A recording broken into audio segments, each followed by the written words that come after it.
कहानी तेनाली का न्याय। एक बार चार मित्रों ने सूत का व्यापार शुरू किया। उन्होंने हम्पी में एक गोदाम लेकर सूत के सभी बोरे उसमें भर दिए।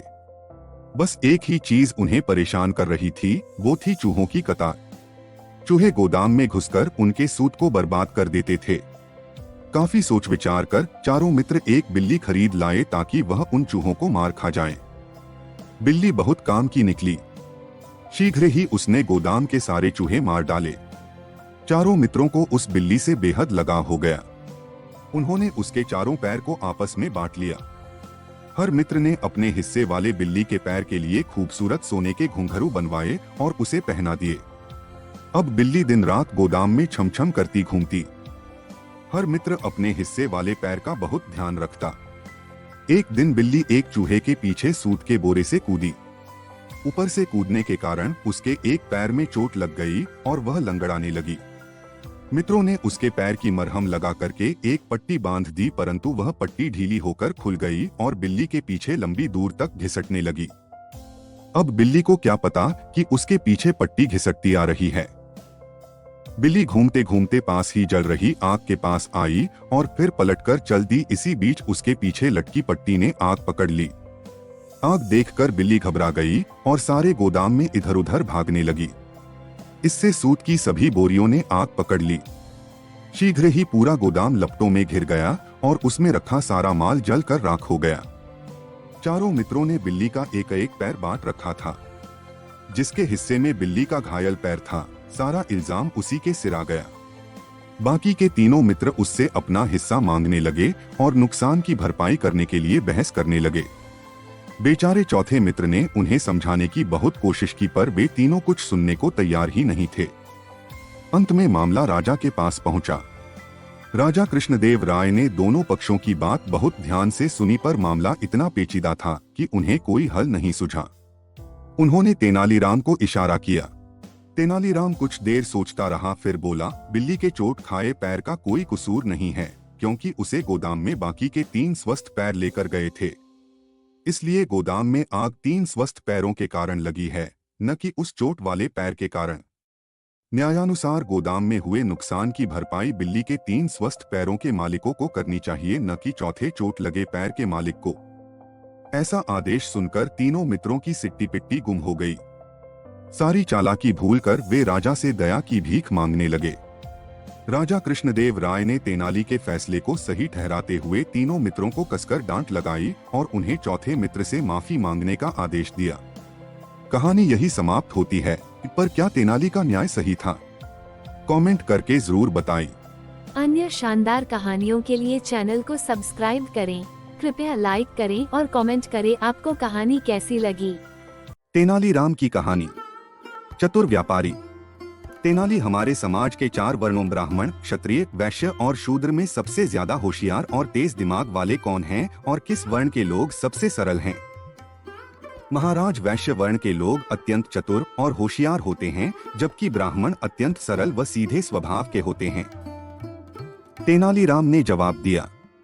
तेनालीराम की बात काटते हुए महाराज बोले, यह कैसी बात कह रहे हो तेनाली? ब्राह्मण तो इतना पढ़े लिखे होते हैं, फिर वे होशियार कैसे नहीं होंगे? और वैश्य तो अधिकतर अनपढ़ गंवार होते हैं, फिर उन्हें तुम चतुर और होशियार कैसे बता रहे हो? तेनालीराम बोला, महाराज, मैं अपनी बात साबित कर सकता हूँ। शर्त यह है कि मैं कुछ भी करूँ, आप बीच में नहीं बोलेंगे। राजा कृष्णदेव राय मान गए।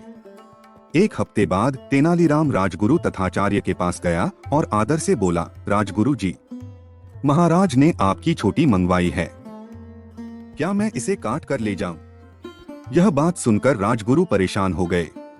हिंदू धर्म में छोटी कटवाने की अनुमति नहीं है। यह उनके धर्म और सदाचार का प्रतीक होती है। अपनी मोटी लंबी छोटी को कटवाने के लिए बहुत नाजों से संभाल कर रखी है। मैं इसे कैसे कटवा सकता हूँ? आप जो चाहें मैं आपको दूंगा। तेनालीराम ने राजगुरु को लालच दिया। अब तो राजगुरु सोचने पड़ गए। हालांकि वे चोटी कटवाना नहीं चाहते थे, पर लालच बुरी बला है। फिर भी अपनी नाक ऊंची रखने के लिए उन्होंने थोड़ी नानुकुर करते हुए तेनाली से कहा, तेनाली, क्योंकि यह राजाज्ञा है, मैं इसे टाल तो नहीं सकता। हालांकि मैं ऐसा बिल्कुल नहीं चाहता हूँ, पर क्या करूँ, मजबूर हूँ। तुम ऐसा करो, चोटी काट लो, पर मुझे इसके बदले में तुम्हें 10 स्वर्ण मुद्राएं देनी होगी। अवश्य राजगुरु, मैं अभी लेकर आता हूँ। तेनाली तुरंत गया और शाही खजाने से 10 स्वर्ण मुद्राएं ले आया। 10 स्वर्ण मुद्राओं के बदले में राजगुरु ने नाई से अपनी चोटी कटवा ली। वह चोटी जिसे उन्होंने इतने वर्षों से तेल लगाकर और बेहद प्यार से इतना लंबा किया था, पल भर में साफ हो गई। फिर तेनालीराम ने शहर के मशहूर व्यापारी सुकुमार को बुलावा भेजा। उसके सिर पर भी अच्छी लंबी चोटी थी। तेनालीराम ने उससे भी वही कहा कि राजा कृष्णदेव राय को उसकी चोटी चाहिए, उसे कोई आपत्ति तो नहीं है। सुकुमार ने जवाब दिया, इस साम्राज्य की हर वस्तु महाराज की संपत्ति है, हमारी चोटी क्या, हमारा तो जीवन भी महाराज का ही है। महाराज जो चाहे वह ले सकते हैं, पर भैया याद रहे मैं एक गरीब आदमी हूँ, चिंता मत करो।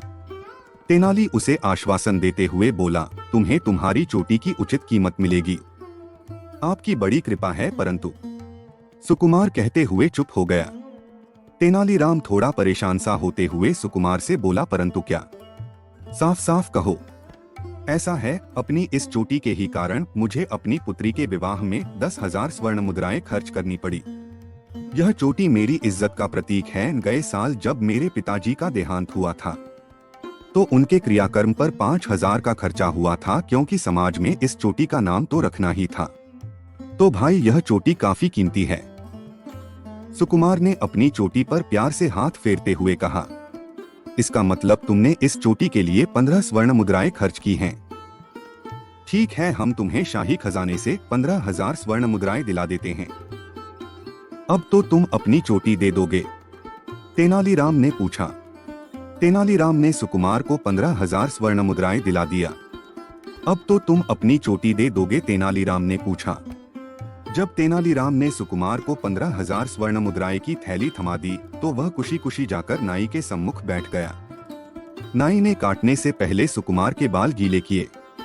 जैसे ही उसने उस तरह निकाला, सुकुमार जोर से बोला, ओ नाई, जरा संभाल कर, जानते हो न यह चोटी आज से महाराज की संपत्ति है।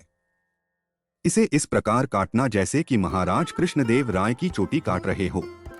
राजा कृष्णदेव राय निकट ही बैठे यह सब कुछ देख रहे थे। सुकुमार की बातों से उनका खून खौल उठा। वे जोर से चिल्लाए, ले जाओ इस बदतमीज व्यक्ति को हमारे सामने से।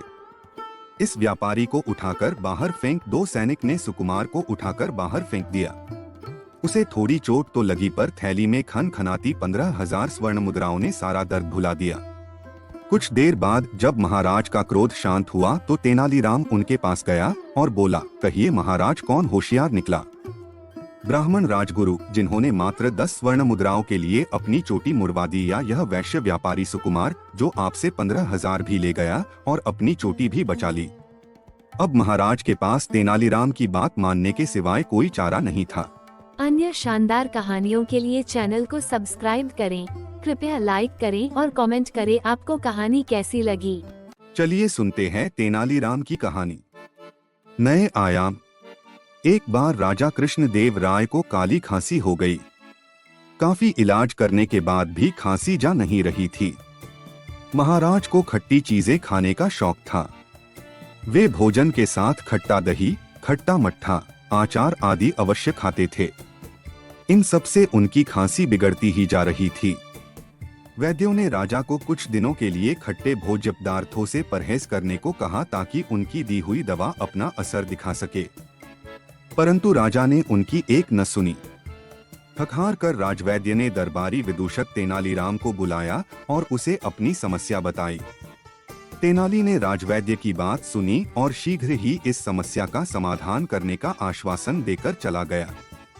अगले दिन दरबार में आने पर तेनाली ने राजा से कहा, महाराज, कल मैं बेलामा कोंडा के जाने माने वैद्य से मिला था।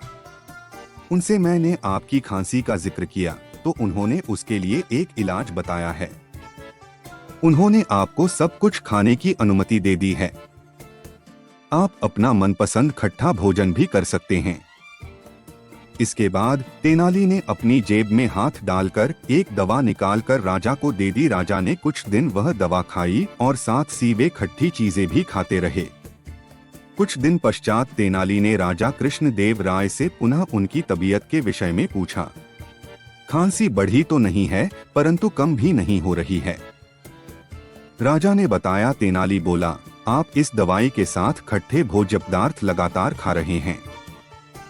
इससे आपको 3 फायदे होंगे। वो क्या? राजा ने उत्सुकता से पूछा। सर्वप्रथम, इस दवा को खट्टी चीजों के साथ लेने वाले के घर में कभी चोरी नहीं होती है। दूसरा, उसे कभी कुत्ता नहीं काटता। तीसरा, उसे कभी बुढ़ापा नहीं आता। तेनाली ने राजा को बताया। यह तो बड़ी अच्छी बात है, परंतु खट्टे भोज्य पदार्थ खाने का इन चीजों से क्या संबंध है, यह मैं समझा नहीं। राजा ने पूछा। जब कोई मनुष्य खट्टे भोजन के साथ यह दवाई खाएगा तो उसकी खांसी कभी ठीक नहीं होगी।